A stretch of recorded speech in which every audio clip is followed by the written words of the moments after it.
President Tinubu orders crackdown on security challenges, boost interagency collaboration. Nigeria woo's global investors showcases turnaround story at IMF meeting. ECOWAS takes step forward. Ministers adopt Sahel contingency report.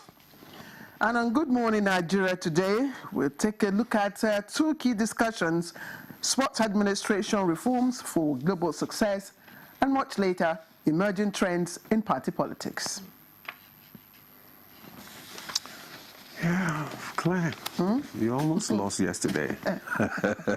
Okay, let's start this way before Demola and I, share with you what we were talking behind the cameras. We're looking at sports administration, and that involves the planning, organizing, directing, and of course controlling of resources within sports organization, or programs which will include managing budgets, facilities, personnel, and other programs.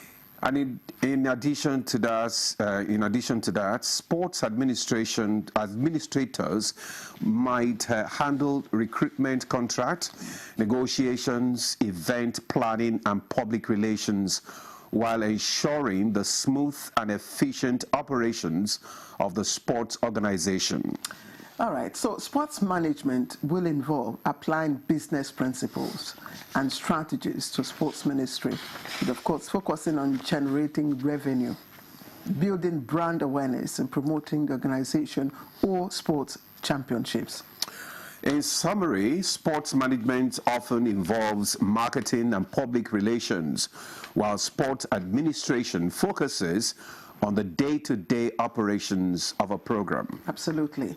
And sports administration also here in Nigeria, of course we know, what the story is. Each time results go wrong at all levels in Nigeria and international competition, they get the knock.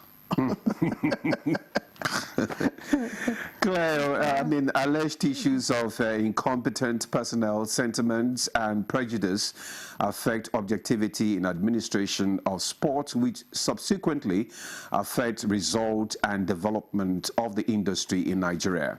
So on Good Morning Nigeria today, we shall examine sport administration in Nigeria, and much later, the emerging party politics. I am Ademola Adeoye. And I'm Claire Adelabu Abdulrazak. Demola, which of the sports did you participate when you were much younger? None. Table tennis. Oh, okay. And badminton. Okay. So which of in table tennis, which of the sides are you proficient in? Is it backside or Both. You? What about you? I'm an all-rounder. Don't worry. You don't want to hear. And one day I'll take you up on table tennis. Anyway, I'm Claire Adelabu Abdulrazak, and it's always a pleasure to have you join us. I'm glad for Demola. We're reaching you live on the network service of the NTA. Shortly, we'll be giving you the highlights of the morning news. But don't forget that Chuks the boy will be here. I'm sure he will want to tell us how fast he ran or what side of the football pitch he played. But for now, Comfort, what did you do? I'm still actually trying to find out what I'm good at.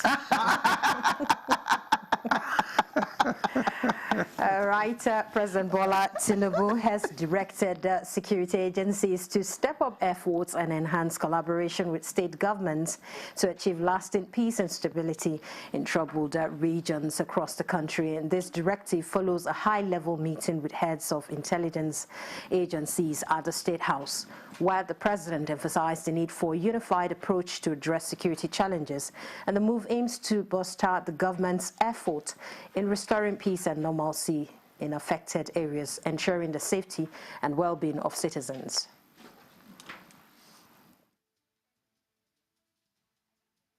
We gave him what is going on, and we also assured him that work is ongoing and continuous. We also carried out his instructions. We went around, the chiefs were all out where we had these sparks and incidents of insecurity: Plateau State, Benue State, even Borno, these particular 3 states. And we gave him a feedback because he directed us to go. Elsewhere in Washington, D.C., Nigerians' economic leadership delivered a strong message of reform and opportunity to global investors on the sidelines of the IMF and World Bank spring meetings in Washington, D.C. Finance Minister Wale Edun and Central Bank Governor Olayemi Kadoso led the charge with a message that Nigeria is open for business, with reforms laying the groundwork for sustainable growth and renewed global partnerships.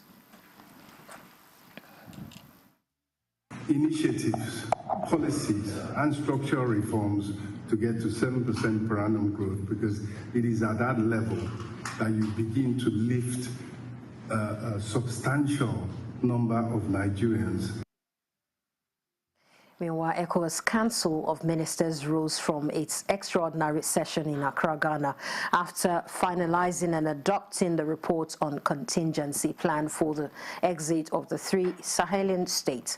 The resolution is to be presented to the ECOWAS Authority of Heads of State and Government.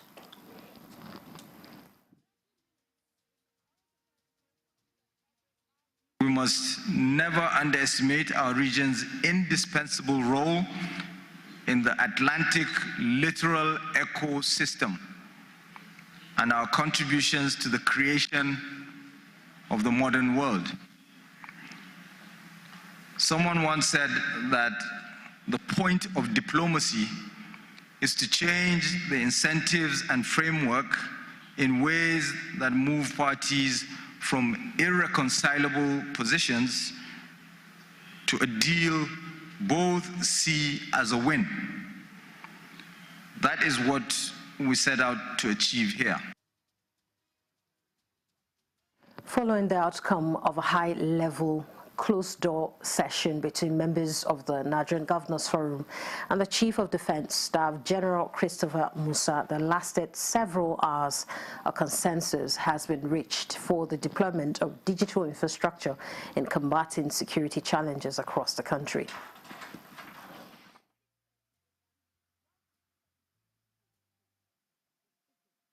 The National Land Registration and Titling Program, which we need the collaboration with the state governors and the buy-in to ensure that, because and the establishment of the National Land Commission, which is a commission we intend to establish. Aviation Minister Festus Keyamo has declared the Bola Ahmed Tinubu International Airport in Minna ready for commercial operations, citing its international standard runway. Notably, the airport will serve as an alternative to Nnamdi Azikiwe International Airport in Abuja. Keyamo made the announcement during the inauguration of commercial flights, attended by Information Minister Mohammed Idris and State Minister for Agriculture Aliyu Sabi Abdullahi. The kind of runway we have here, the facilities and the nearness of the Minna International Airport or the Bola Ahmed Tinubu Airport to Abuja, this should be the alternative airport. In other news, Delta State Governor Sheriff Oboriwere and several key stakeholders in the People's Democratic Party, PDP, have defected to the ruling All Progressives Congress. The defection was announced by Charles Oniago, Commissioner for Works and Public Information, following a closed-door meeting at Government House in Asaba.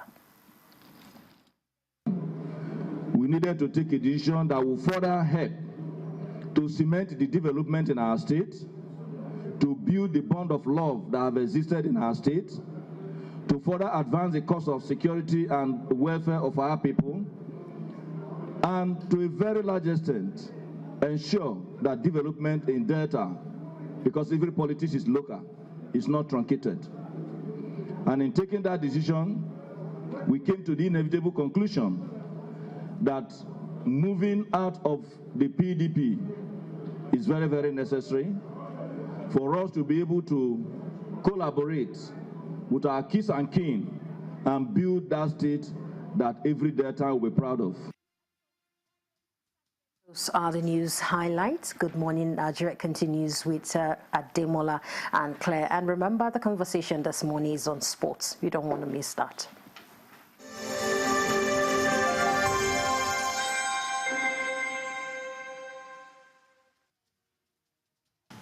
I am Oluremi Tinubu, the global and national Stop TB champion. Many people have asked why I've chosen to champion the fight against a disease like tuberculosis. My reason stems from a deep personal experience. I once had a friend who unfortunately fell ill and concealed the nature of his sickness until it was too late. Eventually, after he passed, we discovered he had tuberculosis. Sadly, due to the stigma and discrimination surrounding the disease, he would not speak up or seek for help. His death was a painful reminder that we could have intervened and saved a life if only we had known earlier. Tuberculosis is an airborne disease that primarily affects the lungs, but can also impact other parts of the body. Being airborne means anyone, regardless of their social-economic status, can contract it. In Nigeria, one person dies of TB-related illness every 7 minutes, amounting to 206 deaths every day. Globally, one person succumbs to TB every 25 seconds, which is a staggering 3,456 lives lost daily. These deaths are entirely preventable because TB is curable if detected and treated early. If you or someone you know has been coughing for 2 weeks or more, coughing up blood, experiencing night sweats, or losing weight drastically, it might be TB. Please visit the nearest government hospital or primary health care center for proper diagnosis and treatment.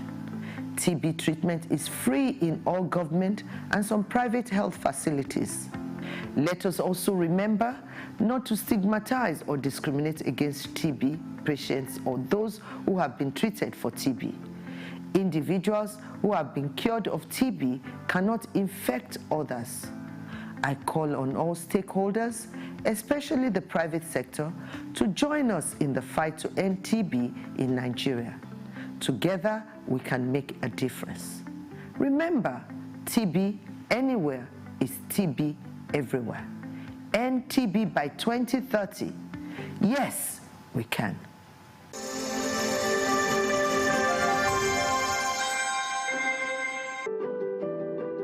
Have you heard the news? The federal government of Nigeria, through its direct benefit transfer program, has started the disbursement of 75,000 naira per household in 3 installments of 25,000, 25,000, 25,000 naira. Each recipient must have a validated national identification number, NIN, to receive the payment on behalf of their household members. To benefit, your household must be in the National Social Register of Poor and Vulnerable Households in Nigeria. The federal government's direct benefit transfer program is helping to reduce the effect of suffering while promoting financial and economic inclusion for the poor and vulnerable population in Nigeria.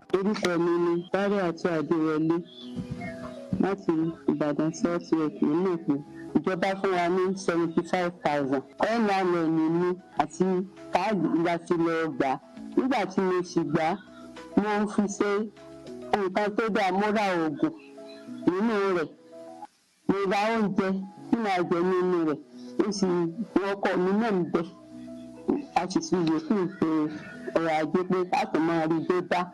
A dúpẹ́ lọ́wọ́ ìjọba wa òkè. This message is brought to you by the Federal Ministry of Information and National Orientation, Federal Ministry of Humanitarian Affairs and Poverty Reduction, in collaboration with the National Social Investment Programs Agency, National Social Safety Nets Coordinating Office, and the National Cash Transfer Office. Introducing the new Jig Sachet. Whitening your whites has never been more affordable. Now you can keep whites shining brighter and disinfect by killing 99.9% of germs on your floors and other surfaces. Just jig it with Jig Sachet.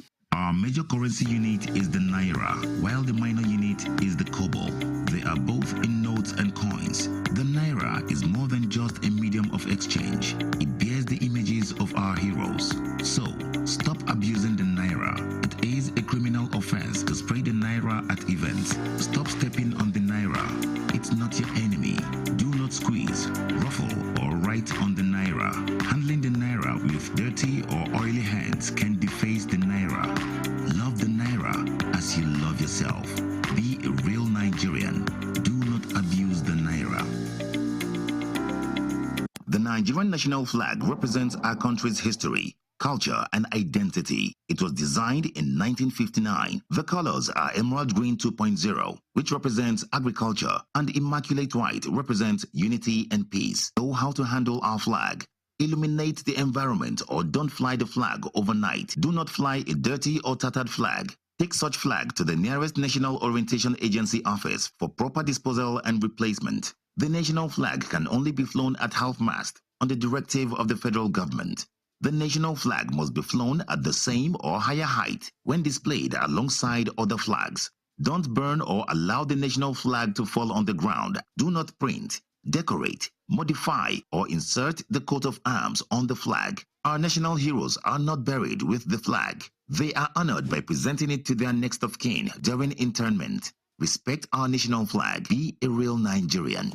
This message was brought to you by the National Orientation Agency, NOA.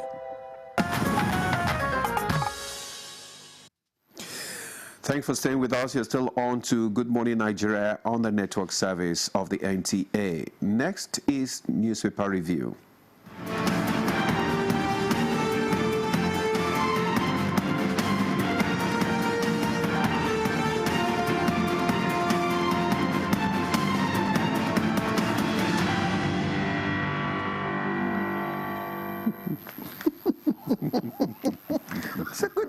Gwaja is right here in the building again today. Chukwudi, you refuse to answer Demola's question. How could he start with what happened to Arsenal yesterday? Is that what you have come here to do? We capitulated in view of the Champions League coming up next week. It's tactical retreat for reinforcement. And anyway, Arsenal played draw. Crystal Palace. Yes, you know, that's it. That's what you wanted to hear. So Liverpool has a chance of. Arsenal will not be beaten till the end of the remaining 4 games, and they'll beat Liverpool. Anyway, we don't have that as one of the items on the headlines. It's okay. Yes, but probably elsewhere on the Premier League social media platforms where Chukwudi, sometimes slotting something that makes the viewer happy. Where Chukwudi and his cohorts will fight Debola Man U or Man City. Is it Man United? You're even confused. No. I'm just asking. Because she's not taking up what brought us here. Yeah. You are becoming a renegade. All right. I have leadership. I have leadership paper. And okay, let's start with the lead story, which is politics. Ahead of 2027, PDP suffers big blow as APC captures Delta. The riders are there. And on the other side, that's the left column, that should be to your right. Insecurity, Tinubu issues fresh orders, says enough is enough. It's on page 7. 29 states default in contributory pensions, it's on page 17. And 2025 Hajj may face operational hitches, page 7. IMF projects 45.4% debt to GDP for Nigeria by 2030, and just above the nameplate, Asian Mediterranean refiners, major beneficiaries of Nigerian crude shipments in April. Asian Mediterranean refiners, major beneficiaries of Nigerian crude shipments in April. Now, members hold parallel sittings as crisis rocks Zamfara Assembly. Now, that's the face of the leadership newspaper. I also have the Daily Times with me, and I will just read out the headline. Tinubu meets with NSA intelligence chiefs over worsening security concerns. That's the lead story. And, of course, the story on the defection of Delta political leadership from PDP to APC is also there on the, above the nameplate. PENCOM recovers 1.58 billion naira from defaulting employers. That's good news, great. Obi joins global dignitaries to witness Pope's line in state. in the Vatican. And federal government releases 50 billion naira to varsity dons. And lastly, before Demola comes in, NLC slams power minister over, in quote, adequate electricity claims. All right, I think I'm done. Demola. Okay, thank you, Claire. I have the Daily Trust newspaper with me, and it reads, insecurity, enough is enough. President tells security chiefs. Details on page 7. Patients stranded as workers strike cripples FCT PHCs. Details of that story is on page 20. Aviation crisis, Air Peace, foreign airlines suspend flights. Details of that story can be found on page 23. Delta Governor Atiku's running mate orders join APC. Details of that story can be found on page 5. And we have the front page picture, the president with other service chiefs there. Okay, Chooks. Let's start on a positive note. Asian Mediterranean refiners, major beneficiaries of Nigerian crude shipments in April. That keeps on enlarging our market. That keeps on increasing, our range of choice, which is good for the economy. When the Trump tariffs were announced, some people were shivering because the feeling was that it was going to affect almost the core of all African economies. But as the Chinese have proved to Trump, it's a lose-lose situation if he continues that. The latest now is that he says China will still pay some tariffs. There's going to be a deal with China, but tariffs will not drop to 0. That is real capitulation compared to the bellicose the rhetoric. So it's good for us that we are really having a wide range of customers. It increases our clout in the world besides the immediate economic benefits. I like that. Then there's one you didn't read about 8 improved crop varieties being released ahead of the new farming season. That place is very important to the likes of me. Those of us who like to watch things grow and who like to feed the nation. It's a very important one, I think. Operation Feed the Nation. Now, the one sorry. Remember Operation Feed the Nation? Yeah. Operation Feed the Nation, now you're loving number 1. Old school is the best school. Pencom recovers 1.8 billion naira from defaulting employers.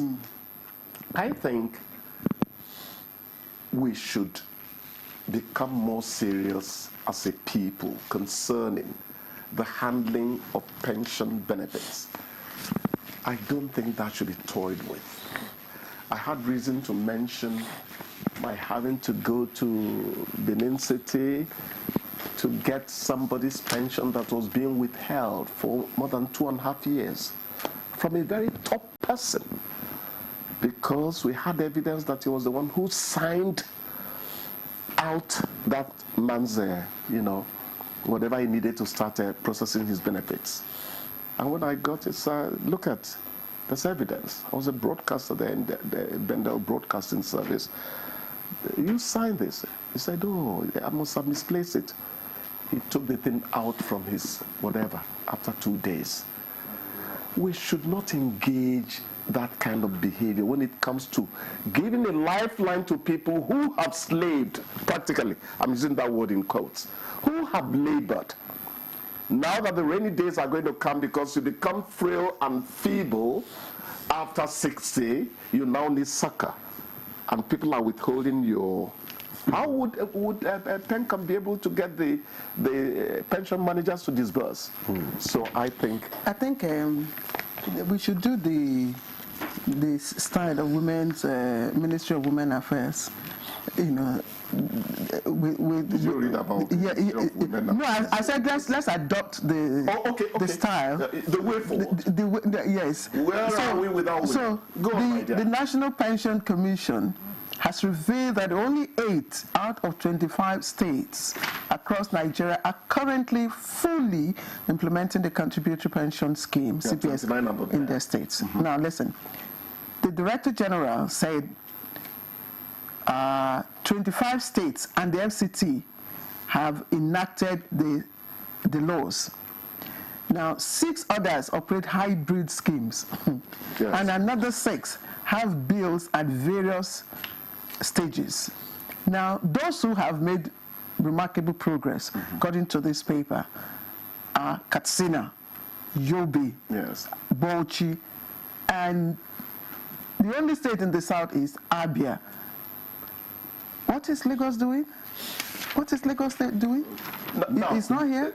I don't know what that means. Let's get something clear. It's not as if we don't know. This is not a full report. It's not as if those who have not been integrated fully are not giving pensions to people in there. They are talking about a single destination system that they would harmonize everything and all that. It's not the same. Now you mentioned Lagos. It's not the same. Those who have retired in Lagos are not getting that. No, it's not that at all. They are talking about them coming into that integrated, contributory pension scheme. Yes. So why are they not doing that? Oh, well, because somewhere. Yes, go ahead. Please. Yes, if you say why are they not doing that, I would also ask you, why is it so difficult for states to domesticate some laws that are even UN-sponsored laws that you think are going to benefit? You are going too far. I'm going too far. Yes, you're going too far. Let's talk about the NHIA, the health insurance. I hope you know it has gone up. What do they call mine? It's not exactly the civil service type. Yes. What is it called? Is it personal contributory something? Something like that? My personal, I might they contribute that for me before. But it has gone up, that's the point. What you pay. In fact, I was told that my own takes 39,000 something now. How much were you paying before? For how many? No, one person. For one person. That's the amount for each person. Not for your family. No, not family. So if you say you're going in group, they are still going to take. And don't blame them. Health services are not coming cheaper. And people have to upgrade to reflect the truth, the realities of the current inflationary rate.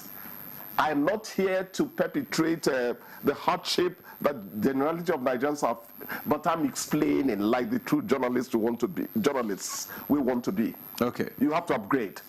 It was about 15,000, 45 for 3. 45 for 3. For 3. No, we were 45 for 2, 45 for 3. For one person. But it is now about, that is my own scheme because there are different types. Yes. Okay. Let me not mislead the public. We have to let you go. There's this aviation crisis, and that passengers are being stranded. Air Peace foreign airlines suspends flights. What is the reason? Well, NIMET now, they're on strike. Oh, okay. NIMET on strike. We have to be careful. When NIMET is on strike, it means we're not going to tell us the parts of the country that are so cloudy, hazy, and visibility is low. We should quickly treat whatever their issues are. Even if those things are not positively resolved on their behalf, let them see that they have been taken into dialogue. Because the planes have to have safe skies. The Minister of Aviation is an action man. He's a young man. He's an action man. Okay, give it to Keyamo. Yes, I give it to Keyamo. I think he has summoned the management. Exactly. Yes, because I know he will get at it. They will talk about it. He will. But before we let you in 60 seconds, we are talking about sports administration, and earlier on I asked Ademola what sports he participated in. He said ping pong. Which ping pong? Table tennis. That was. And I told him, I said you were a great footballer. In fact, you were playing defense. They called number 7. I was playing defense because I was so agile, you couldn't pass me with the ball. The only problem was that those big guys, they gave me a little shove, and I would cycle about 6 yards away from the ball. I know. But I was good. Claire. Actually, they called me Lukito. You know? Claire, it is said that wherever a man goes to dwell, his character goes with him. Why are you assassinating my bad character? Why? Why are you assassinating my bad character? Lokito, God bless you. We'll see you tomorrow. Let's take a break. Nigeria, ready to breathe cleaner air and save money? Let's talk about gas. Drive with CNG, the smart, cost-effective choice. Fill up for less and travel further. Save money, save the planet. Switch to LPG for cooking. It's cleaner, healthier, and better for environment. Say goodbye to smoke and eye problems. Do you know Nigeria is a gas state globally with over 209 trillion cubic feet of gas reserve? Gas isn't just for cooking and driving. It powers industries too. Cleaner, cheaper, and more efficient. And the best part, conversion centers are popping up everywhere. It's never been easier to switch to gas. Join the cleaner energy revolution. Choose LPG for cooking and CNG for your vehicles. Clean energy for brighter future. This message is brought to you by the Office of the Honorable Minister of State for Petroleum Resources, Gas, supported by the Nigeria Midstream and Downstream Petroleum Regulatory Authority, NMDPRA. Introducing the new Jig Sachet. Whitening your whites has never been more affordable. Now you can keep whites shining brighter and disinfect by killing 99.9% of germs on your floors and other surfaces. Just jig it with Jig Sachet. The Nigeria Coat of Arms is the official seal that represents the authority of the Federal Republic of Nigeria, hung on the wall behind the seat of the principal officer of the government, supported by the portrait of the serving president of the Federal Republic of Nigeria. It has 7 features. The black shield stands for Good Earth of Nigeria. The silver wavy band stands for the confluence of rivers Niger and Benue. The 2 white horses stands for dignity. The yellow flora is a common wildflower throughout Nigeria. The red eagle stands for strength. The wreath is in our national colors of green, white, green. The motto, unity and faith, peace and progress, is written on a beautiful yellow ribbon, and it's a maxim for all Nigerians. Be a real Nigerian.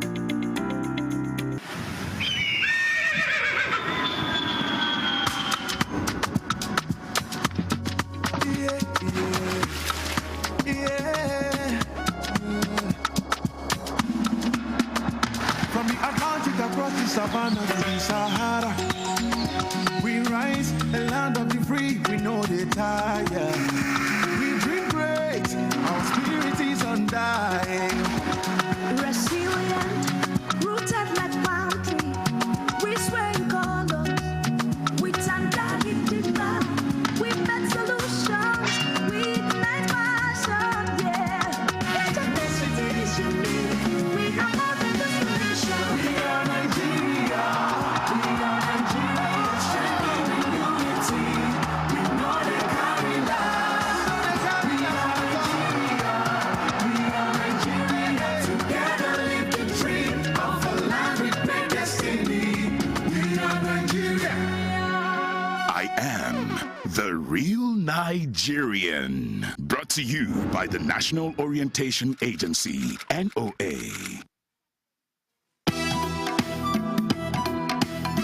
Welcome to Silver Oasis. Silver Oasis, a TV series dedicated to aging and older persons in Nigeria. Be part of this series and discover the transformative programs crafted to give a new lease of life to our senior citizens, courtesy of the National Senior Citizen Center. The National Senior Citizen Center is the oasis for the senior citizens. For thought-provoking discussions on aging, geriatric social care, and issues that matter most to our senior citizens. Silver Oasis. Silver Oasis. Silver Oasis. Tune in to Silver Oasis on the network service of the NGA every Saturday at 10:05 p.m. Silver Oasis, improving the quality of lives of senior citizens.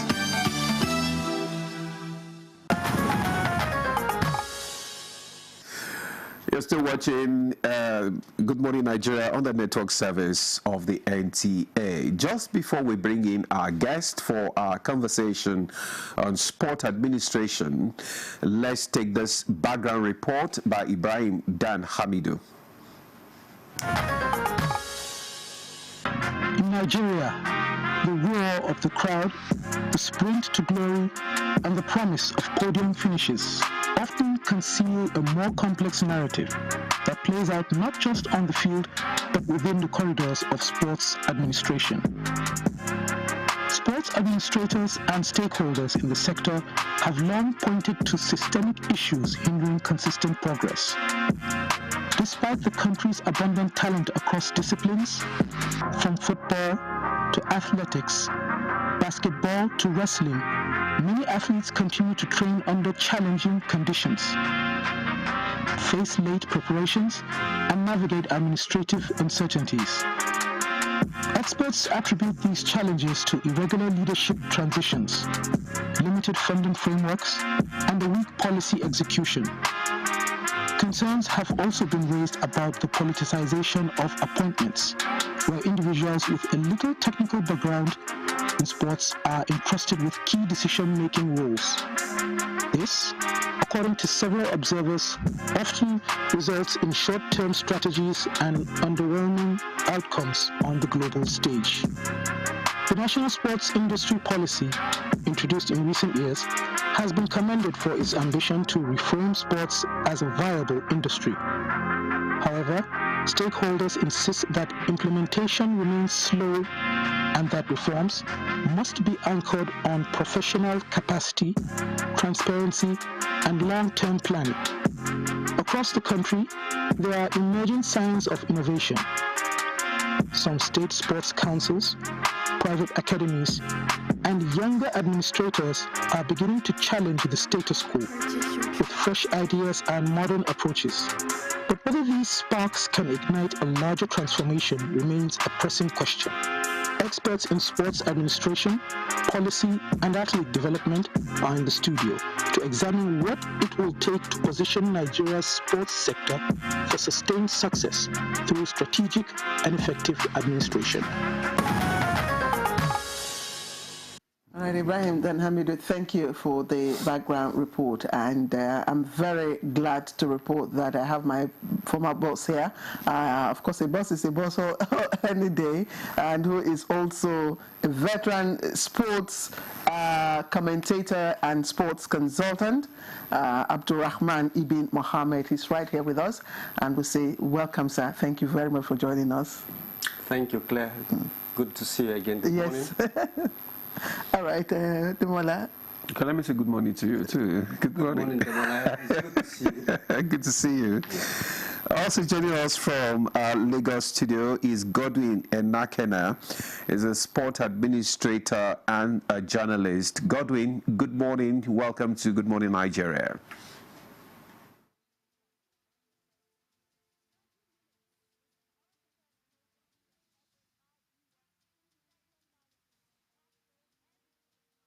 Good morning. Welcome to Good Morning Nigeria. Thank you very much, Abuja. Okay, go ahead. You want me to start? Yeah, just, Why? well, I mean, you've been talking sports this morning, so let me hear you fire the first shot. All right, let's start with Mr. Ibn Mohammed. You know, most times when, like we said earlier on, when things go wrong and when our teams, both football, you know, and athletics, once they don't perform, you know, we blame the athletes. Is our problem really technical or administrative? Well, that's a big question. The problems we face when our athletes don't perform and Nigerians don't like it, because at every point in time Nigerians want Nigeria to win, to win, to win. The problems are multifaceted. They could both be technical and they could be administrative. And some of it could also be historical. because winning, you don't just get up and imagine you want to win. It takes a lot of planning. It takes a lot of logistics. And you know, there is this popular adage that says, when you don't plan to succeed, you're obviously planning to fail. So in a nutshell, a lot comes into making a team. Whatever that team is, could be a football team, it could be a basketball team, it could be weightlifters, it could be, you know, wrestlers, it could be any form of sport. If the logistics and the plannings are not right, obviously when the time comes for the athletes to perform, the performance of the athletes is the last bit of all the planning, the trainings, the practice sessions. That's the last bit. What they need, what they do, the athletes, is to actualize what has gone through a lot. So when all these things don't, you know, come together and you know, gel. So the performance of an athlete, for instance, would reflect, you know, what has gone behind the scene. Yes. So obviously the planning, all the administrative work will impact upon the performance of the athlete, the final outcome. Right. Okay, thank you for that. Let's bring in Godwin now, because we're talking about sport administration in Nigeria, and we know that sport administration in Nigeria is bedeviled with several challenges, I mean, which I want you to highlight. I don't want to do that for you. But with those challenges, how can they be addressed? You just tell us some of these challenges, you know, that we are facing in sport administration in Nigeria.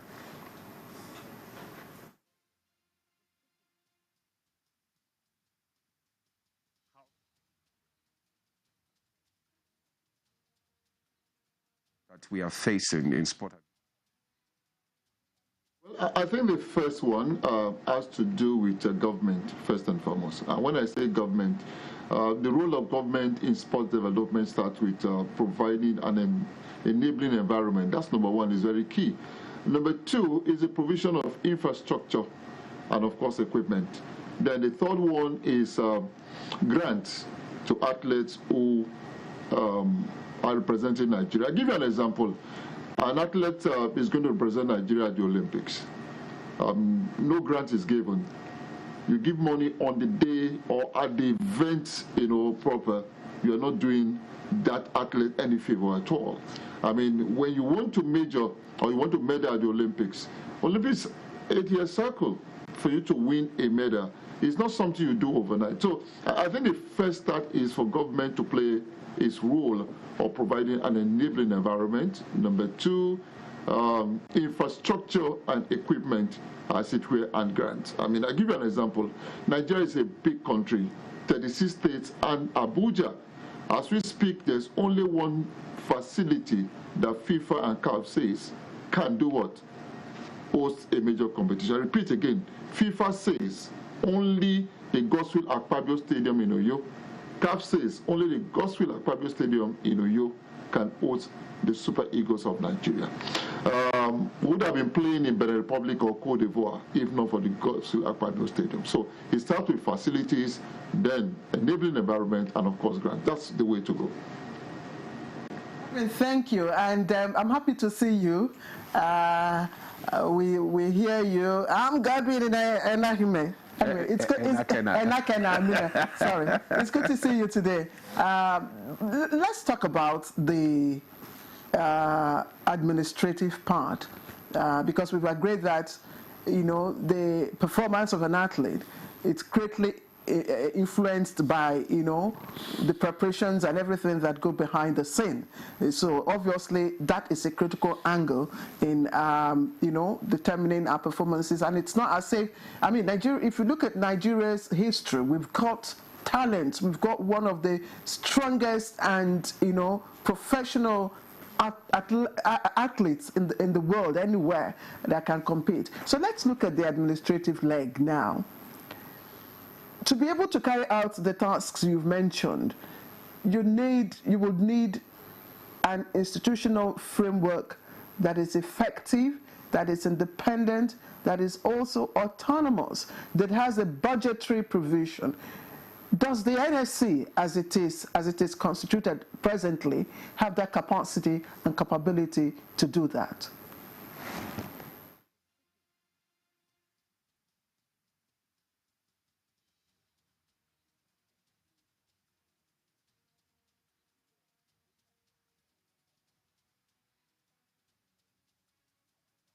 Lovely question, Claire. Thank you so very much. Good morning to you once again. Let me start by saying that one of the best legacies that the President of the Federal Republic has bequeathed to this nation is the appointment of Malam Shehu Diko and, of course, Bukola Olopade to lead the NSC. That's beautiful. These are guys who have been there for like forever. They understand the dynamics of this business.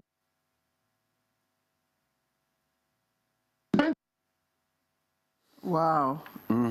Wow. Okay. Some technical challenges. Okay, he's not back. Godwin, we will get back to you if the connection is resolved. But let's bring the question down here to Abdurrahman. Yes, Abdurrahman. Yeah. Well, like Godwin is trying to. For me, we have taken a giant step by putting right people who can take. Is trying to speaks a lot for them. So for me, I think that's the way to go. We're going to the Commonwealth next year. Athletes are already preparing. Monies for them to pay their coaches, for them to take care of their feeding, take care of their medicals, are being paid by the NSC. So Claire, your question is simple. We have Shehu Diko and, of course, Bukola Olopade, and Nigerian sport is safe in their hands. Is it true? Is Nigerian sport safe in the hands of the present commission? Yes, like Godwin has tried to lay a background.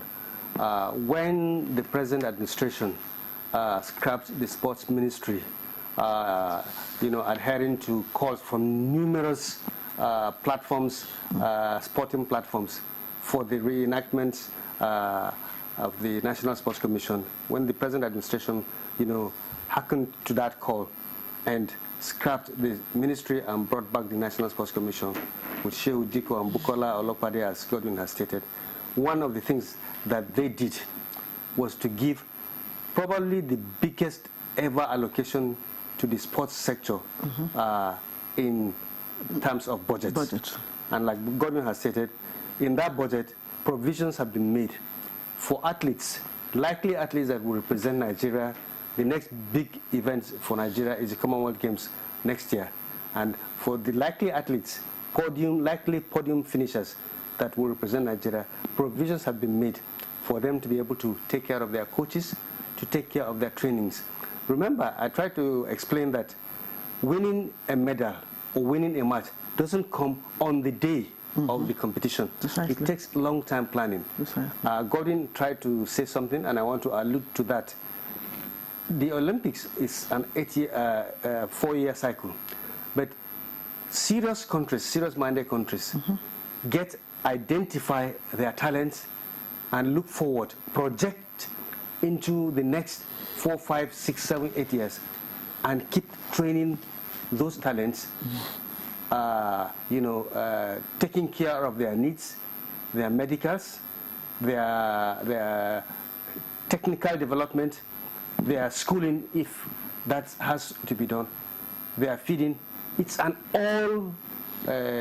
omnibus situation, and they monitor the progress of such athletes until when it is time. It's not that when you see athletes from Australia, Kenya, or the US win medals, it's not that they just dreamt about it last month.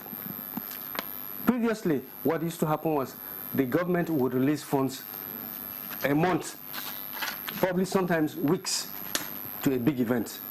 When the sporting federations have done their selections and so on and so forth, frustrations would have built up. The athletes have not trained to the point that they will be at their optimum level. And once that is not done, if you give them ₦1 billion each on the day of the competition, it will amount to nothing. So planning is key. Planning, provision of the key facilities. And let me latch on to something that Godwin has also stated. At this point in time in Nigeria, it is only the Godswill Akpabio International Stadium that FIFA and CAF have approved for international matches. So the Super Eagles, so the Super Eagles can only play there. What has happened to the National Stadium in Abuja? What has happened to the National Stadium in Lagos? What has happened to Ahmadu Bello Stadium? What has happened to Obafemi Awolowo Stadium in Ibadan? What has happened to the Nnamdi Azikiwe Stadium in Enugu? Over the years, it appears our governments or the people taking care of our sporting facilities, that is the sports ministry, have gone to sleep. That is it. Otherwise, why couldn't these facilities be kept in touch? Because in the past, these same facilities have hosted grade A matches approved by FIFA. Nigeria has hosted the World Under 20 World Championship, Under 17 World Championship, all FIFA sanctioned. So those facilities have been allowed to degrade. The keyword there, maintenance. Maintenance culture, not there. The facilities, sporting facilities are used for any kind of jamboree. It could be religious, it could be political, and these things are not built for that. Different arenas should be made available. When there's going to be a political rally, campaigns, let them be there. When there's going to be a religious gathering, let them be there. But sports facilities should be strictly kept for use for that. Otherwise, when you do that, there is, for instance, a religious gathering. The facilities will be messed up, and the costs of maintaining that will be, and the government has so much on its hands. It has to take care of health, it has to take care of transport, it has to take care of this and that. So the government cannot be spending money all the time trying to, remedy damages that have been done. And one of the simplest ways to safeguard this is sports facilities should be left for sports only. You talked about the performance of athletes, in competition when they are not fully, trained or prepared for it. Would you say that accounted for our performance at the last Olympics? That was described as the worst so far. We couldn't even get any medal. All our hopes were dashed. Is it as a result? Because a lot of people have complained about lack of transparency, in the path of sport administrators in Nigeria. Sometimes they want to go for a competition. They don't even have the list of those who are going to represent us. The list will just come up probably a day before, and there's no support for the athletes. Nothing. So what is happening? How do we begin to address such challenges? Because the last performance at Olympics is nothing to write home about. Any sports administrator that is worthy of the name of being a sports administrator must know that there is no favoritism, no tribal affiliations, no religious affiliations.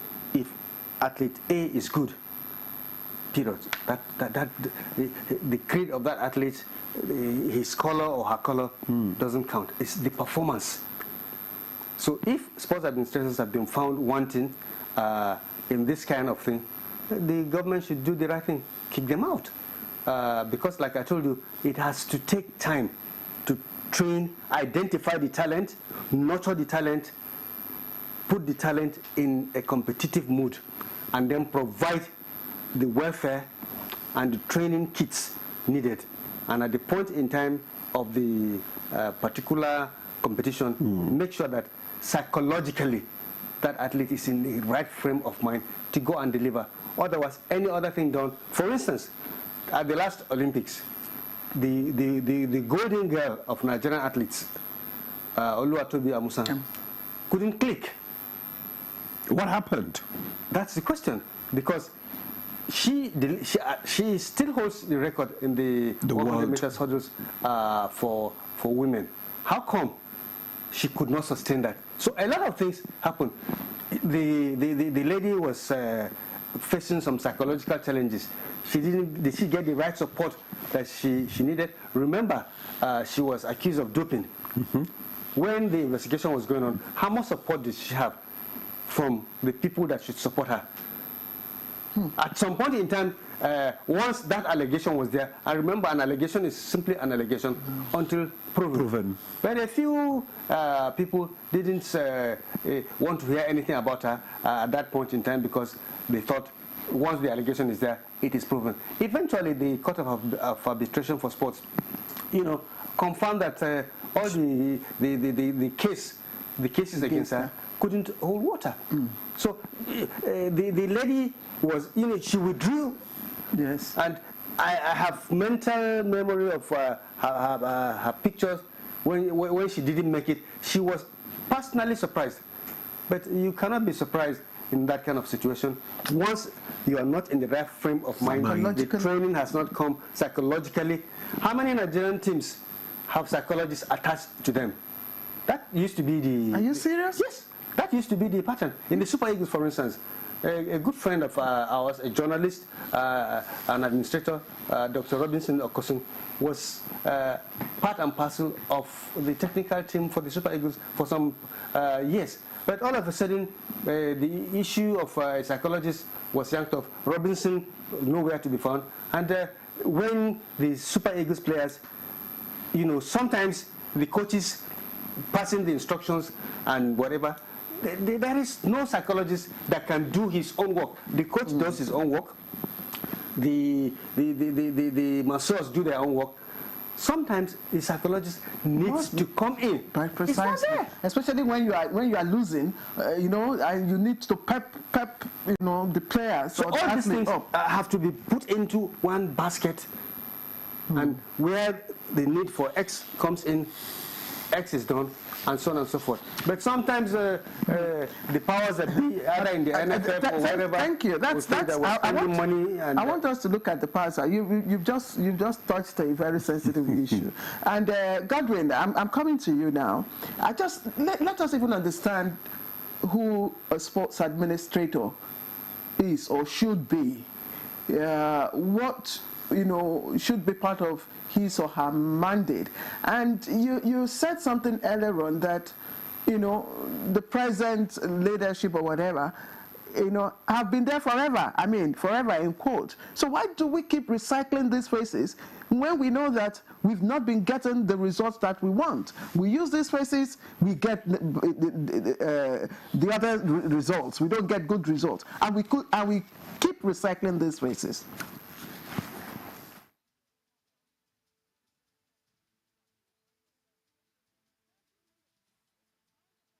Let me correct that impression or that notion. When I say forever, I was talking about persons who have been there understudying those who have been at the very top. Shehu Diko has always been around technocrats. He was learning, and of course, he became a boy who became a man at the end of the day. Some of the good things you will talk about Nigerian sport, Shehu Diko has a role to play. And of course, Bukola Olopade was someone who broke away from the norm of, it's always been government that will run sport, that will provide money. Bukola Olopade will go out there and get money for sports, for athletes to run. He also introduced the half marathon in Nigeria that is going places. That's exactly what I meant. I'm talking about round pegs in round holes, precisely. I will repeat again, they are the best things at this point. The first time they are in charge of sport in Nigeria. They've never been in charge of sport. Shehu Diko was in charge of football, and of course he did very well. You talk about administrators. What is the responsibility of an administrator? I am privileged to be the chairman of a football club. This is the third time. I'm the chairman of a private club side in Nigeria called Sporting Lagos. It's owned by a young man who came from America to put his money where his mouth is. And if you watch any of their games at home, you understand what the dynamics are. I'll give you a quick example. As the chairman of Sporting Lagos, if I take one jersey, I'll pay for it. It's 26,000 naira. Private club. A government club, a chairman of a government club side can have 1,000 jerseys that he can dash. He can give out to anybody. He will not account for it. You see, government is not in the business of making profit. Government is in the business of rendering services. And I say what I said at the beginning. Government should restrict itself to doing three things. First and foremost, I say it again, enabling environment for sports to thrive. Number 2, you provide infrastructure, and that's what we're talking about. No facilities in Nigeria at all. If the Senate President Godswill Akpabio did not build a stadium when he did as governor of Akwa Ibom State, there will be no stadium for the Super Eagles to play football today. This has nothing to do with administration, because administrators don't build stadia, as it were. It's government's responsibility. Number 2, I also want to talk about, the role of an administrator. Abraman talked about going to the last Olympics, and he said because they didn't prepare well and what have you. No, that wasn't the problem at all. I was privileged to be a member of the ministerial committee that looked at why some of the reasons we failed at the last Olympics. I was in Abuja for over a month, and some of the things we found out. There was a group called the Podium Finish Team. This Podium Finish Team did not tell the minister that going to the Olympics, Nigeria will not win a medal. That if we're going to win, it will be apple stands, not that we work for it. And I asked the question, for instance, Odwoye Adekoroye, the wrestler who was supposed to medal, I just lost the mom in January. A few weeks to the Olympics, the brother was electrocuted. So how will she win? The other young lady, what's her name, Ese Brume, came into the Olympics with an injury. She wasn't good. I mean, then Blessing Okorodudu, who had won a silver medal at the last Olympics, came to the Olympics with a serious injury that the doctor said she cannot participate. But somehow, she went to the Olympics. Let me tell you about Tobi Amusan. Tobi was exhausted. She has run all the races in the world, indoors, outdoors, when she was supposed to be preparing quietly. But because she was chasing money, she had to run and run. So Professor Ken Anugweje, who was the chairman of the Podium Finish Team, told us at the committee, he said, there was no way. But they couldn't tell the minister that, Honorable Minister, sir, we cannot make it. We can't win anything at the Olympics. So for some persons, it wasn't lack of preparations. There were a lot of things that were not done right. The Super Eagles of Nigeria, go there now.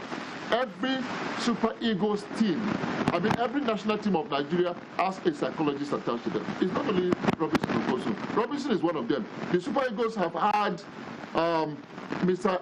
Emmanuel Ikweme. Dr. Emmanuel Ikweme is a psychologist who has a PhD. He's always the Super Eagles of Nigeria. So these are some of the clarifications I want to make. Let government allow the private sector to run sport in our nation. The Abuja Stadium, I've been told, I was told just yesterday by Bukola Onakwade, the DG of the National Sports Commission will be ready in 2 months.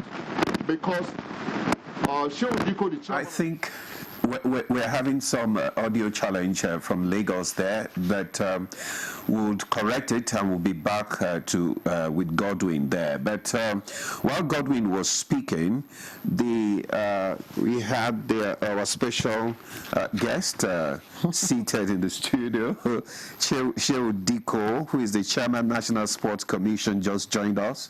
Shehu Diko, you are welcome, sir. Thank you very much. Okay, we've been talking about sport administration in Nigeria. And now that you have gradually settled in, can we just have your perspective? What did you meet on ground? Well,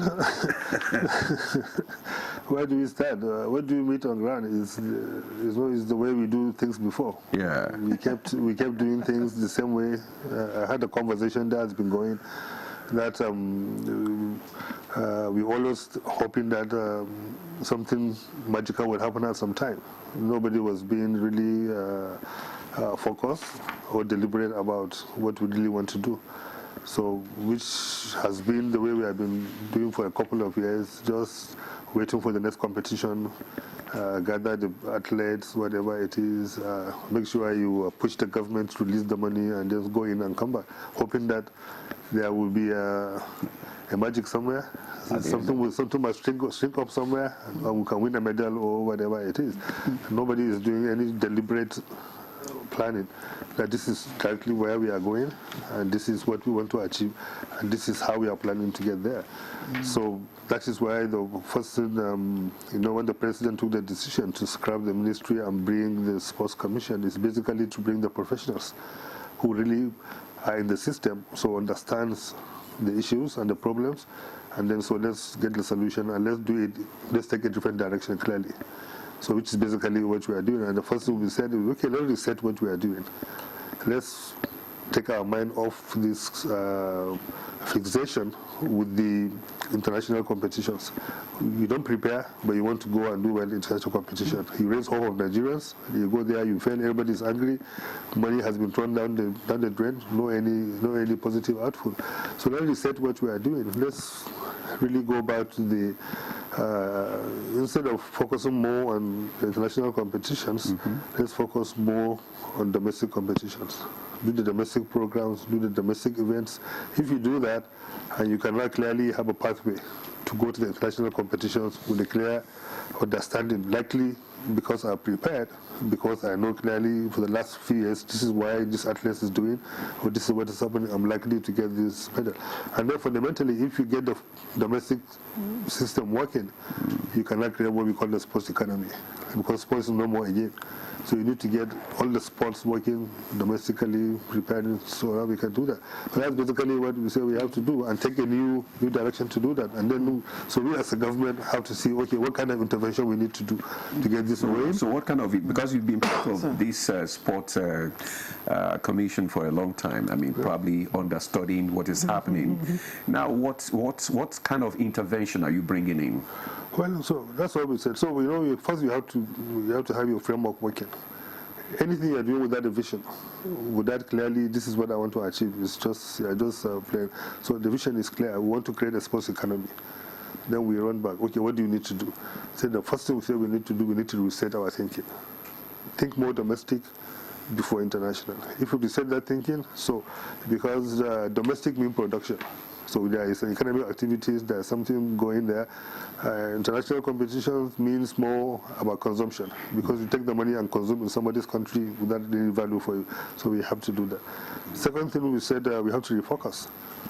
We have to be very, very deliberate and intentional and very direct on what we need to do. So anything you decide to do today, just get it working. Thirdly, we have to relaunch the sport. Sports have been battered for a while in the country, so you need to make it look positive. You need to bring the positive out of it, so that will attract the right people, both for the participant and also the private sector that can get the sports going. Do that. But that is what we say we will do. And then so, in doing that, we'll create what we want to do. And then so as a government, what do you want to do? The first thing that we decide to do, advise the president to do, let's recognize sports as a national asset. Let's get everybody to agree that sports is our national asset, because it is. So if it's national asset, what do you need to do for it? You need to give it the right framework, the right legislation, the right environment, the right support to get it to grow, and to also attract the private sector to invest and investors to invest into it. You know, Chairman, sorry to interject, because we've gone through, I mean, no doubt. Godwin said you probably, have the magic wand to turn, sports development in Nigeria around, given your wealth of experience, and your expertise. And I mean, if it's coming from Godwin and Mr. Abdurrahman here, I have no doubt about that. But you have told us the 3R initiatives that you intend to do, the roadmap now. But as a commission, as an institutional framework that is mandated to carry out this task, the reset starts with resetting the infrastructure. It starts with also resetting our interest in grassroots, development, which will, encompass both competitions, festivals, school sports, and all of that. Are you enabled? Is the commission enabled the way it is to be able to carry out these tasks? Of course, absolutely. That's exactly what we are doing. So yes, in delivering this vision that so you don't have challenges? No, because there's always challenges will always exist, regardless of, even in the big countries where they have the best, they have their own challenges. So you have to deal with the challenges. Challenges is always there, but it should not be a mitigating factor that you sit down back and say, I won't do anything. So, but that's why I was saying earlier, when you have a clear thinking and direction of where you are going, okay, this is where I want to go. Any challenge along the way, you see how we can resolve it. So, delivering this mandate, clearly what you have articulated, we said, okay, the first thing is we have to reorganize the commission itself. Let's get the right technical people, get the right people to come on board. That's why I'm saying, that's why I asked that question. Are you enabled? Yeah, well, that's our responsibility to do that. We have been enabled. Yes. We have been enabled to do this because why? We have the. I've never seen support for sports in Nigeria the way the president of the country is giving support sports at this moment. That's the enablers we need to perform. Financial enablers, even the moral enablers, because it's only listening. Anything we discuss is want to support. And by the body language of Mr. President, everybody now within the system is aligning.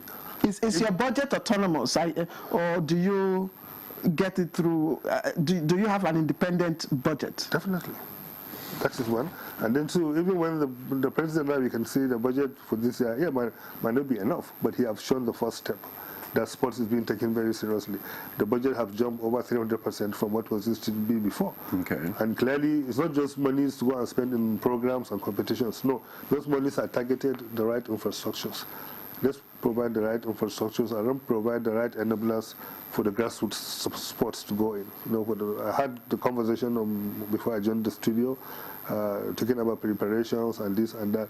For the first time, if you look at the budget lines, we have the budget line for Olympic preparations. Olympics is 2028, but we are having money now to start preparing for that. That's how we look at it. We have budget line for Commonwealth preparations.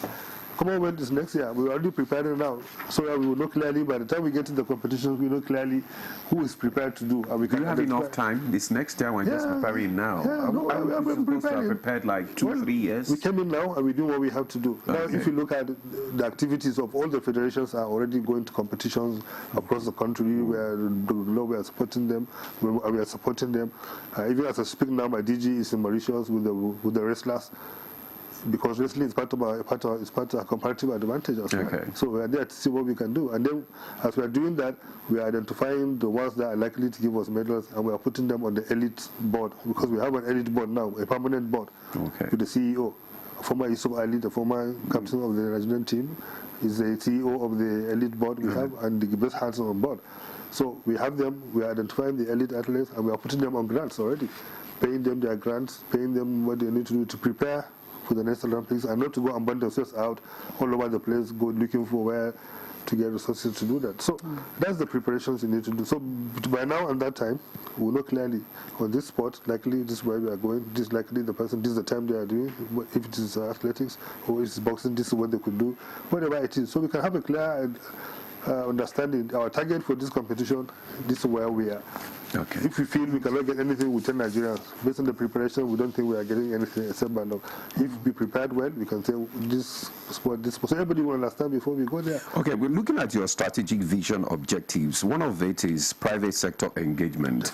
Before you came in, I mean, one of the things that Godwin, hammered on is that government actually has no business, in sports. That sports, especially funding, and should be left in the hands of private investors. So, how do you intend to attract private investment? And if people say government have no business in sports, it's not correct. It's not factual. Nowhere in the world is like that. No, not really. Government have more business in sports than anybody, but it depends on the way the government want to run the business. Okay. Government has to. If you look at our conversation, we always keep to say government have to provide the enablers to get that done. So when we said we are declaring, so how do you intend to attract? When we said we are declaring sports as a national asset, it's very clear. We have to, as a government, we have to look at it. Oh, this is a national asset. Let's provide the framework, the enablers to get everything working, including bringing the private sector. Let's provide the legislation to protect the sports and to advance it forward. Let's provide the incentives that we need to do to attract the private sector to join, to do their own part. And let's also government do their own part by providing the necessary budget and support to provide the foundation for things to grow. England, for example, UK, now for example, as at, you can Google it, as at last early this year, they have already budgeted almost over £1 billion by the government to start preparing for the next Olympics. Every year is almost 200 million or more than that. And they are already allocated to each sport. This sport get 2 million, that one 5 million, 100 million, 80 million, depending on that. The government have to put that. They need to do that bring the private sector. If you provide the incentives, yes, private sector have to come in to complement what the government does. But government have to provide the incentives to do that. As a private sector, if you invest, if you support, what is in it for you to do that? So all that we are working on. That's why we already have legislation now in the National Assembly working to see how those incentives will be legislated and institutionalized. So everybody will know clearly that this is what I want to do. So it's supposed to normally work like PPP. Government do their part. Yes. Even if you go to America, for example, most of the government don't fund the sports, but they provide the infrastructure. Okay. All the biggest infrastructure stadiums in America are owned by either the state or the local governments. Sorry, let me provide it for people to work. So that's why they are providing. Then private sector will come around with it. Chairman, let's look at the reset. Yeah. Because that's the first of your R initiatives. Yeah, sure. And the intention is to reset the sports ecosystem. What are your plans for all the federation bodies? Well, you can see because that's where we get the part of the number 3 of our targeted objectives of getting things done. This is what we're trying to get to deliver this. Number 1, we say we have to get ourselves, the commission, get the right professionals come and join so we can move forward. We are working on that. We are doing that. We are bringing the right people through the elite boards and everybody working with us. Number 2, we have to get the private sector. We are already engaging the private sector and they are supporting to get that done. Number 3 of our target points to deliver this is restructure the federations. And the first thing we did when we came in is say, okay, look, the federation, you are having issues and challenges of resources, getting private sector. So we advise that you put what we call the chief operating officers. So each federation now, we have asked them, we are nominated to them to have the CEOs, not to go and interfere with the president work or the secretary's work. The CEOs are normally like the chief marketing officers, and the strategic people that will go out and make sure every federation engage the private sector, get the additional resources, and also run on a professional basis. Because the CEOs are coming from the private sector to join the federation authority to get that done. That has been done. And you can see movement in the federations if you have been following up what the federations are doing to do that. And then now, we have the elections coming for the federations. We are targeting also to go all out and attract the right people who are passionate for each sport, who are ready to also bring in the private sector, or even commit their own resources to drive the sports, to come and join and contest and and be part of the federations to do that. Because there are people who are technically very good. They run the sports, they can run the sports, but they don't have also the capacity to go out and bring the resources to do that. Were you an athlete at any point in time? Up to tomorrow, I still play football. So. You play football? Which of the sides? I still play football until tomorrow. Okay, because for NFA, we know we have, check the Premier Leagues.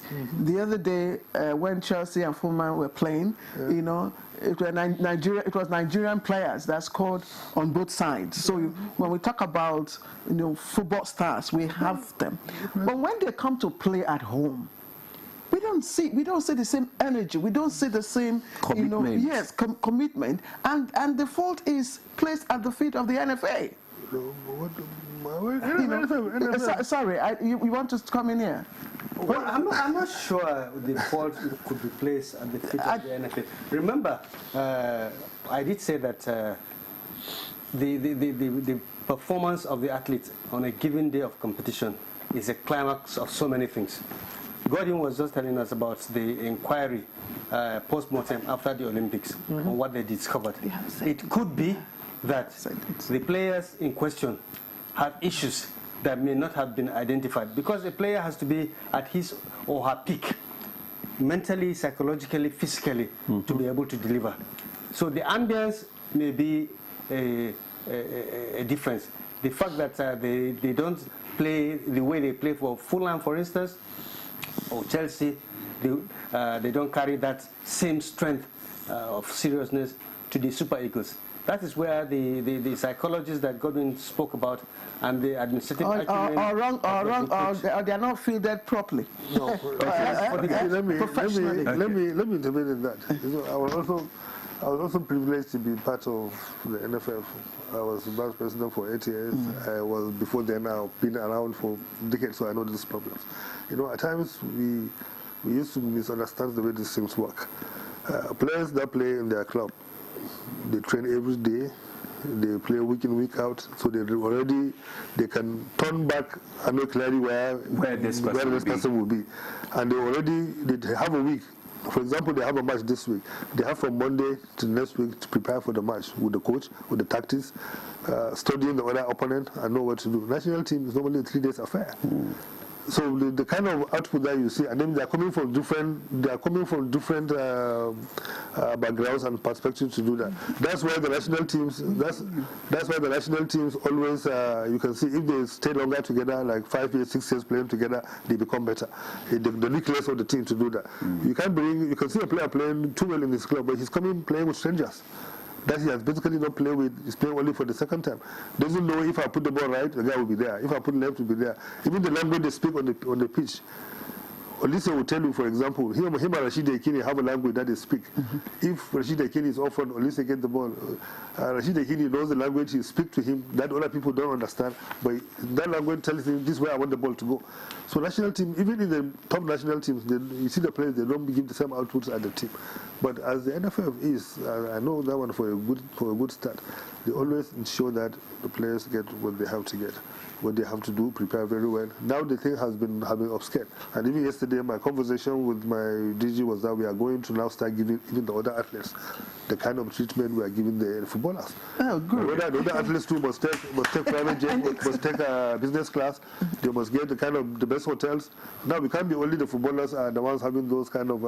So that we can have an improved performance. we can motivate them to do that. Okay, because of I want to ask, before you came on board, before you came to join the discussion, we talked about the issue of the stadium, that is only Godswin Akpabio Stadium, Uyo, that is approved for certain CAF and FIFA graded competition in Nigeria. Sadly. Why is it so?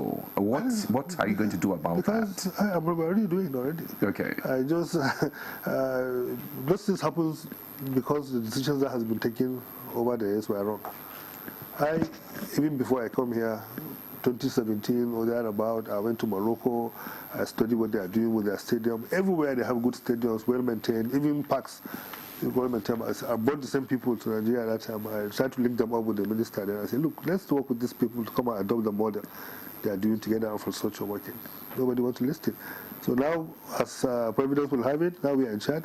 So we are trying to do the same thing because it's really, I don't know how to even describe it. So we only have one stadium working. So if for whatever happened today, Oyo Stadium is closed down in Nigeria, so we will be playing have to go play in Cote d'Ivoire or go to Niger or something. That's disgraceful. So what is the work? What is the work now? Part of the first thing we did, this will start from somewhere. Is go and sit down and convince the Mr. President that we have to do this. So for the first time, if you check the budget of the Sports Commission, there's a huge budget to fix the stadiums, to fix Abuja Stadium in particular, which is a national stadium. There's another budget that allows us to also go and intervene across the country to fix other stadiums. Because we told Mr. President that there is no any state stadium or national stadium. If I have a stadium in Uyona, who's playing there? Super Eagles are playing there, Nigeria is playing there, Leagues are playing there, Kano Pillars are playing, individuals are playing. So it's a national stadium. So we can work with any state to see how we can intervene to fix the stadium. So we have budget line. We may have to be interjecting. Just one moment. This is very interesting to do that. Now we have to fix Abuja Stadium, which is the first thing. I just came back from Europe this Monday.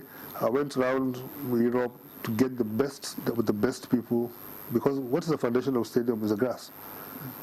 If the grass is very good, the rest are just physical infrastructure you need to fix. Because we always get the wrong grass. So we are bringing the people that did the best stadiums in the world to come and fix. What kind of grass? The best of the best. People that put the grass in like Real Madrid Stadium, Juventus Stadium, AC Milan Stadium. Same people. They are coming on the 6th. They got their letter now to come here. I went with them, see what they are doing. And we're not putting just the grass, it's with the maintenance structure. That we can train people here to learn how to maintain it together. So that will be sorted. We are hoping before September, Abuja Stadium will get working to do that. And then we are working with the state government now, like Kaduna State, We have given them Ahmadu Bello Stadium. We are working with them to fix it. We are working with the Oyo State government. We are giving them Liberty Stadium, the Awolowo Stadium, for them to work to fix it. Lagos, we are concessioning that one already. The process is already almost concluded. We are giving it to the private sector to do it. I mean, not just yeah, sorry. We have to ask other questions. Sorry. It's important he lands on this point. Because let him just land. You see, infrastructure is key. You see, we are not just fixing the stadium, the pitch of play. We are trying to turn the stadium to what we call the sports city. Like the Abuja Stadium, for example, we are bringing investors to turn it into a sports city. That's why we make it sustainable. Okay. So we will now get hotels, we will now get shopping malls, we will now get offices, we get residencies. So it becomes a city of itself. Those revenues, we keep maintaining the stadium. Kaduna will do the same thing. Lagos are trying to do the same thing. Ibadan, because they have the land to do the same thing. When you do that, all over the world, you go to the stadium, it works 24/7. There's convention centers, there's everything they are working. Not just waiting until the Super Eagles play only how many matches? Maybe 6 times a year. That brings me to the question. Super Eagles, their performance at the last qualifying World Cup was not too impressive. Do you think that we will be able to qualify for the World Cup? What are our chances? We are confident. When we came on board, no, I mean, it's about being realistic. When we came on board, it's already a bad case. Already a bad case. When we came on board, we said, okay, what do you do to recover it? The last 2 matches we play, even though we didn't get the result we wanted in the last match, it's a huge improvement from where we are coming from. In the last matches we have played, how many matches? We have played 4 and got only, I think, 3 points. 3 points. Now we play 2, we have got 4 points. So at least there's some progress there. Even though we could have won the last match to do that, football didn't just work for us. It's not because things were bad. And we did what we have to do as a commission. Like, for example, we negotiated a new system for the boys, for their bonuses and everything, which was agreed. So they are okay, they know clearly what it is. As the match finished in Rwanda, before even they go and take shower, what we agreed with them was given to them. Okay. So no issue. Before they played Zimbabwe, what was agreed was even paid ahead of time to do that. So all those issues are no more out of the way. So now it's focused on the football. Now we know if we win the next 4 matches. If we win, we have to win the next 4 matches. Let's take this question just before we go on break. Yeah. I remember, because I also did a bit of tracks, and I remember the National Sports Commission was a major catch, for most athletes. These days, the calendar is not consistent, and there are states that are itching to, that have not or hosted this Fiesta. What are your plans? One, for the Sports Commission to be consistent. Sports Festival, right? Yes. National Sports Festival. And then, the states that are, that have not hosted. We are also changing the narrative on that. Clearly, because what you said was what was going on, and we know it, so we have to change it. We just had the meeting of the National Council of Sports last week, also with all the commissioners of sports, and now we have agreed to fix a calendar for National Sports Festival. So now it has been fixed. Every festival year, it has to happen between November and December. So that has been fixed. And if there is any overflow, it will not go beyond January. Otherwise, we'll take it to another place. Now we have agreed that for every festival, we will have 2 states. Okay. The main state and the sub-state that's waiting. If the first state is not able to comply to the timing and progress, we can give to the next state. Now we have agreed to start this ahead of time. So we have already sent and asked for bids for the next ones, 2028 and 2030. So that's how they do the Olympics. You can't wait till 2 years to start bidding and ask somebody to go and spend 8 billion to put infrastructure. They start now. So already, as I speak to you, as at yesterday, we have received already more than 8 bids for the 2028. We have already fixed 2026. That's going to Inugu already. They are working on it to do that. And in 2028 already, even the FCT have sent a bid. Then people are bidding for 2028. So we award 2028 and 2026 now, so we can prepare well to do that and to get that done in the right way. Because we need to change. That's why we need to be deliberate, and we need to be focused on what we are doing. This is basically the refocus. We have to be deliberate and about it. So to do that, and then we are not just calling for the bill. We are calling the governors, telling them the advantages, sending them the detailed document to understand that if you do that, Ogun State now have put marvelous infrastructures around. Okay, so what is the plan after the festival? So we are already engaging them. Already we have attracted the African Under-18 Junior Athletes Championship. That will happen in Ogun State immediately after the festival. But when you build those facilities, you need to keep them use. And you also need to give them the right publicity, because even the Nigeria Premier League now is not having the right publicity, and that's where partnership with NTA becomes very critical. I mean, how are you going to leverage this partnership? I was chairman of the league before. So I was the one since 2017. I've been driving to get NTA to be part of the system. We have done marvelous work with NTA when I was chairman of the league, and now I'm chairman of the Sports Commission. We are upscaling it to the next level. We were in Paris those last couple of weeks ago, like 2 weeks ago. DG was there, myself was there. We are talking because it's not about the right partnership. There are things that we have to solve, which is the production capabilities. If you don't solve the production capabilities, to be able to produce all the matches, cover all the matches across the country, not just Premier League, every sport in the country that you can now bring to the surface and also be able to put it on the platform to distribute, to do that. So we went to the manufacturers that supply the bands that the NTA has to talk with them to see, come, let's see, what do you need to do to get these vans back on track, both in the short term, in the medium term, and in the long term. In the short term, we fix them. In the medium term, what kind of new equipment we need to buy to keep upgrading them. In the long term, what kind of fresh new equipment that we need to bring back to make it more competitive. And then, lastly, it's good to hear this. And before we start this, we as the Commission ensure that we provided for this funding in our budget.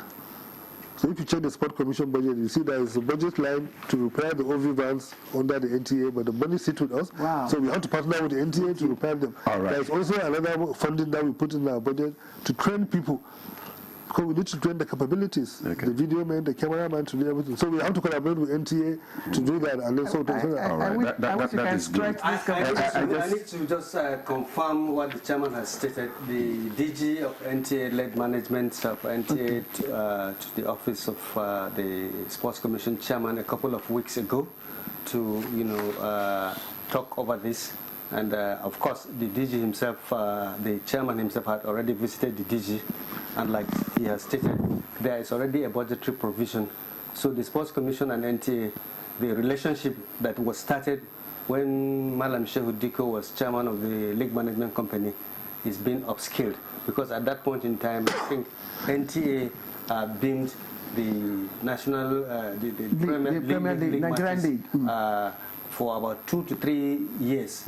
And incidentally, the sitting DG of the NTA, Malam Dembos, he was head of marketing, but he was, more importantly, chairman of the ad hoc committee set up by the then DG to oversee this. So these are two gentlemen who know what it is to operate. So we are on the right track. And you see, to make, 1 minute please, because what happened before that, we couldn't take it to the next level, lack of the institutional support. So now we have the institutional support with the president backing it, with the budgetary provision being made, and also the private sector support. Because the last time we visited here, we visited with the IMG group from who are also the partner to get this upscale, and then we already have NMPC Limited locked in. They are committed to support also to upscale that. So government because of time. Because of time, I just want to say something. Just this thing. I know that one of your key vision objectives is this grassroots sports. Definitely. Are we going to have the Challenge Cup in secondary school back again, we used to be? Because it's school sports. Yeah, school sports is one of that's where we identify talents. Well, see, if I stay here again, we'll take another one. School sports. We need to identify talents. Take a break. I'm sorry, we need to take a break. We have to sign them off. Okay. So let him just finish. School sports is part of the foundation of what we are trying to do. If you have been following our activities, you have seen that we already have a huge and very cordial collaboration with the Federal Ministry of Education to bring back the school sports. We have have the privilege to address the rectors, address the vice chancellors. We are bringing back the university school, the Luga games to make them upscale.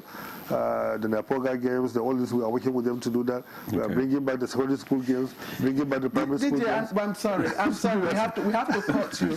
But are you an Arsenal fan? No, I don't want to hear that one. We are only local-based team. Okay, all right. I hate part of the message I was telling to all the people in public offices is always demeaning It's always upsetting to see somebody holding a public office in the country wearing a foreign jersey, promoting a foreign club. Nobody does that. So we need our justice.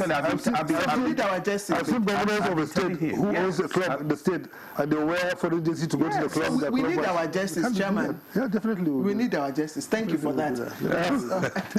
So, Chairman, we just want to thank his Chairman, Sport Administration, Chairman's National Sports Commission, Shehu Diko. Thank you so much. I'll give you 1 hour one day. We come and discuss this properly. Yes. We're going to have more time. I'll be glad to do that because we need to do the advocacy. Advocacy is necessary. Everybody involved. Yes. All right. Thank you so much. Thank you very much. Good morning, Nigeria. Also, want to thank Abdurrahman Ibi Mohammed, sport consultant. Thank you so much for your perspective. Thank you. And Godwin from our Lagos studio. Unfortunately, I'm taking away my friends.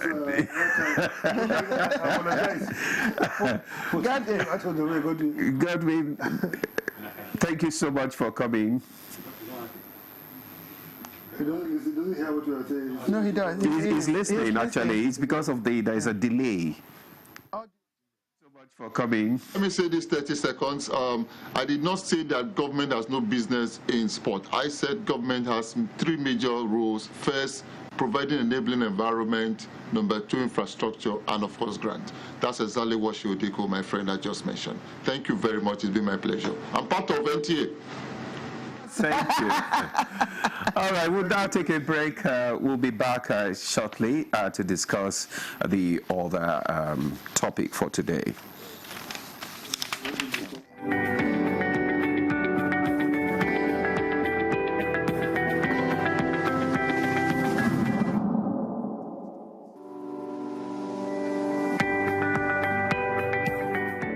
Creativity is so broad. I would say whatever it is that you're creative about, it takes a lot of practice before you become very good.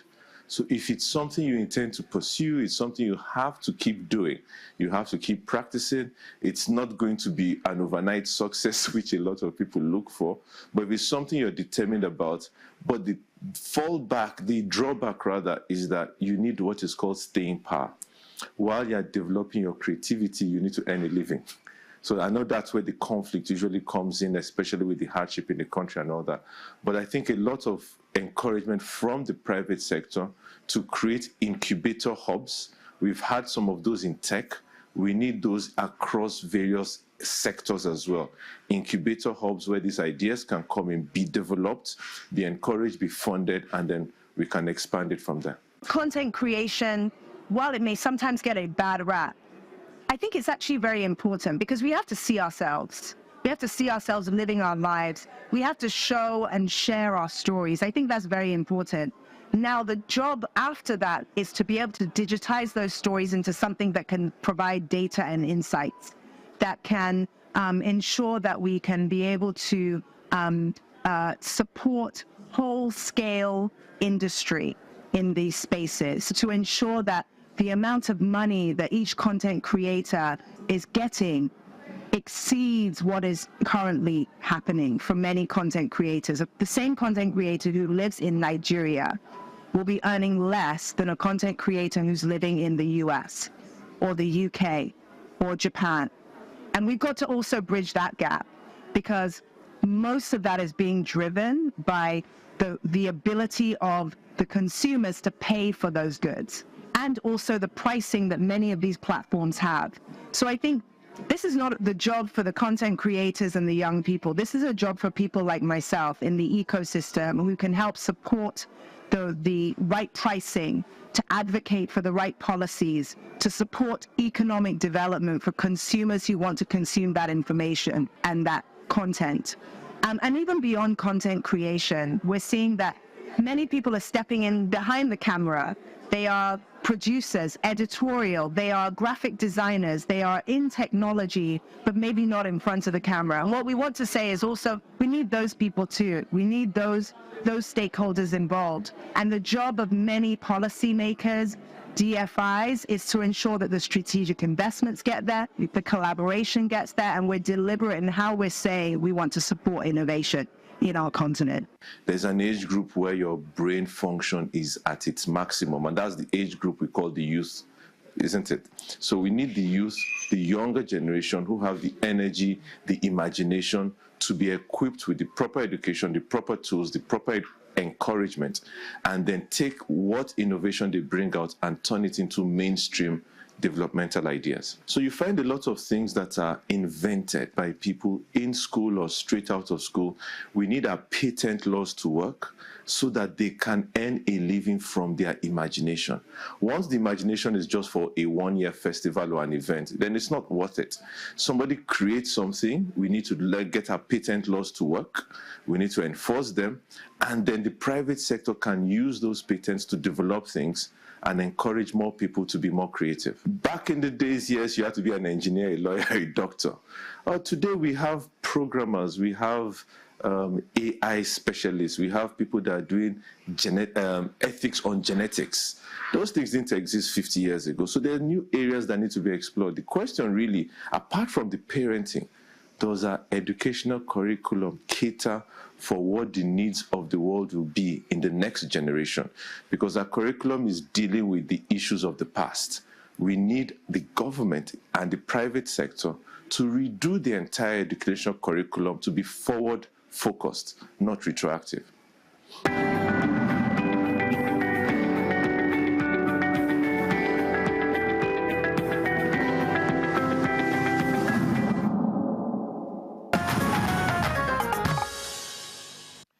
All right, welcome back to the program. Let's begin our second leg of discussion. And Delta State Governor Sheriff Oborowori, alongside his deputy members of his cabinet, his predecessor, Dr. Ifeanyi Okowa, PDP stalwarts, stunned Nigerians following their defection to the ruling All Progressives Congress yesterday. Well, you're right, Claire, and that is what we are discussing today. But right now, the emerging party politics. We're seated in the studio already for our second conversation on this is Dr. George Agbakai. He's a public policy analyst, Southeast Leader Tinubu Support Organization. Dr. Agbakai, welcome to Good Morning Nigeria. Thank you very much for having me on. Okay, tell us, this sudden defection, how do you describe it? I think what happened, thank you again for having me, please. What happened, was it yesterday in Delta State, is not only a political earthquake, it's a political tsunami in Nigeria. I think probably since independence, and of course since the Fourth Republic in 1999. This is the greatest political upheaval in Nigerian democratic history. We all know that Delta State and the Niger Delta states in general are all bastions of PDP since 1999. But if you see what has been going on, recently, Calabar, that's Cross River State tilting towards APC, but more importantly, Delta State. Delta State and River State, as per population, is very significant in Nigerian politics. And in this case, it's not only the governor that is defecting. The entire political structure of Delta State PDP is going to APC. But the point is this. I see this as a validation of the renewed hope agenda of President Bola Ahmed Tinubu, and truly is a testament that his policies are working. When you talk about the NEL Fund, you talk about the CNG, you talk about the electricity reforms, and a whole lot. You see that it is working.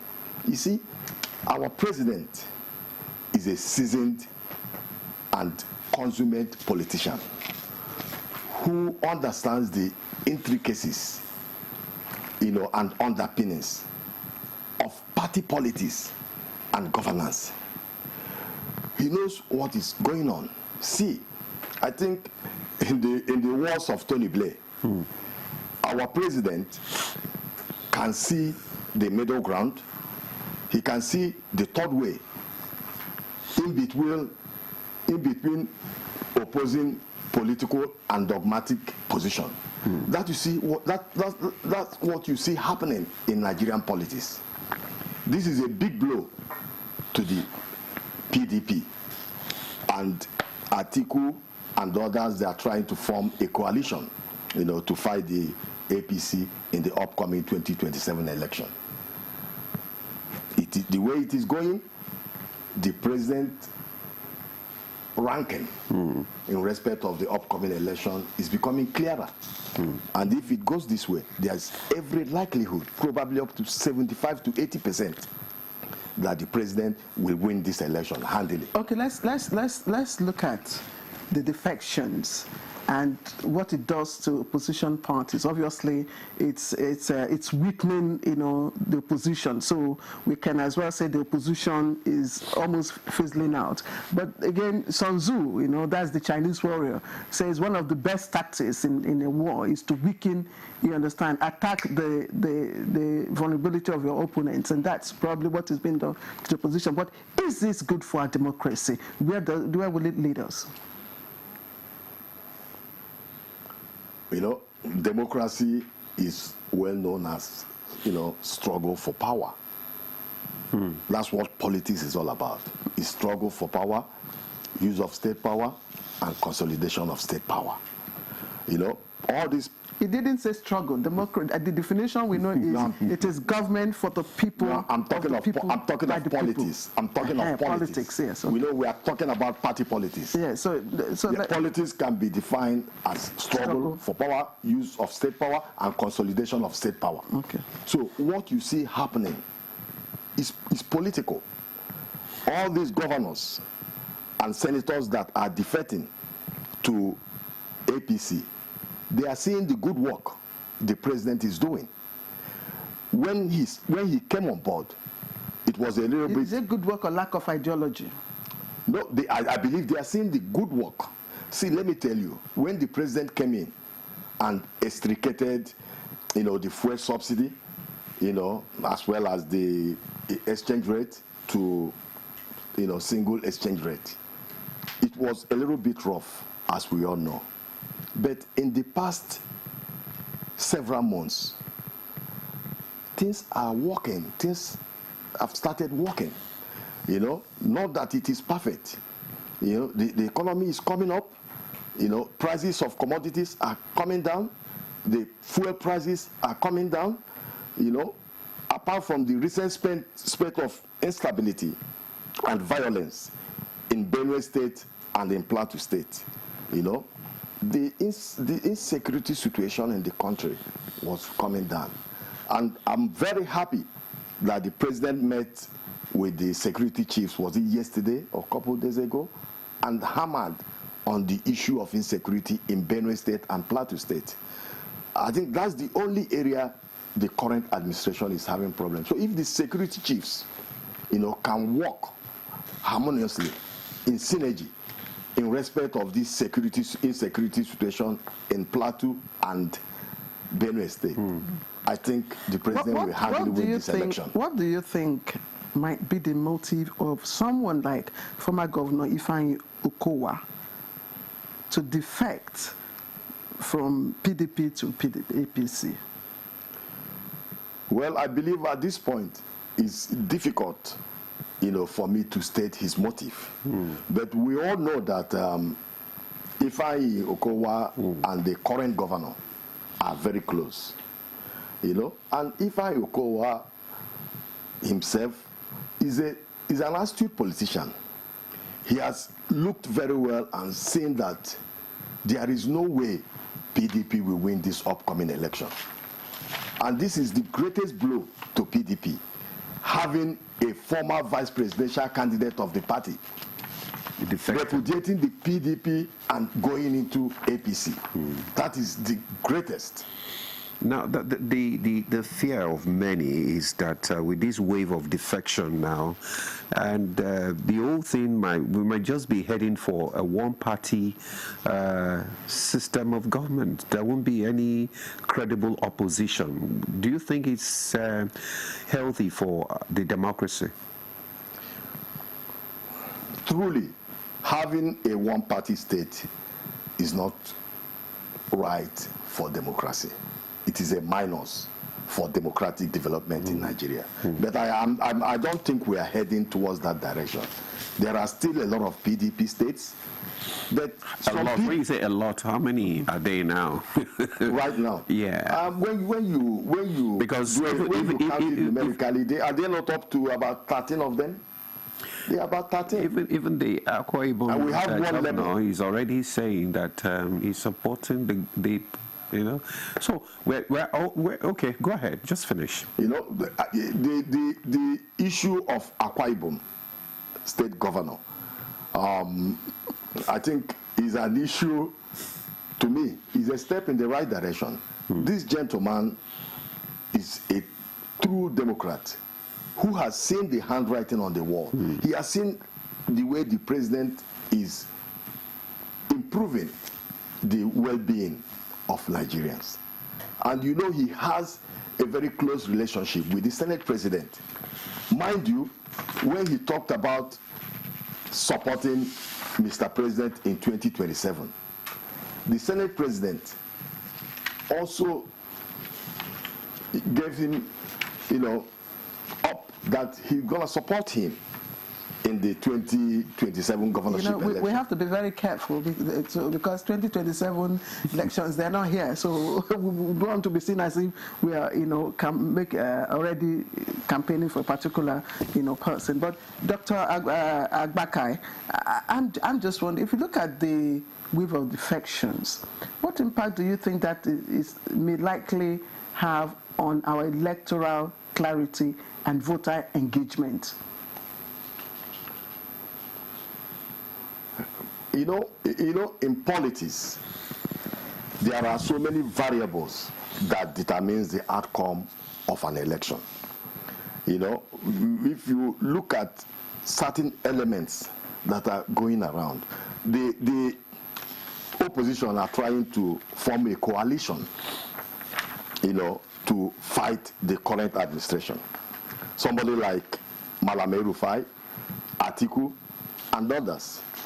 And if you analyze it properly, you know that they are failing in that area. They've not been able to gather enormous strength to form a coalition. So what you see happening, I don't think the APC is also sleeping. The APC as a party is also playing the politics. They are also trying to woo certain PDP members to come to APC. Yeah, I give a lot of kudos to the national chairman of APC, Dr. Ganduje. He's doing a pretty good job. That is politics. What you're saying is, as the opposition is planning, the ruling party too is planning its own. Exactly. I wish we had more time, Dr. George Agbakai. I really wish we had more time to talk about, because there are implications. You know, it's good, but it's also not on the other side.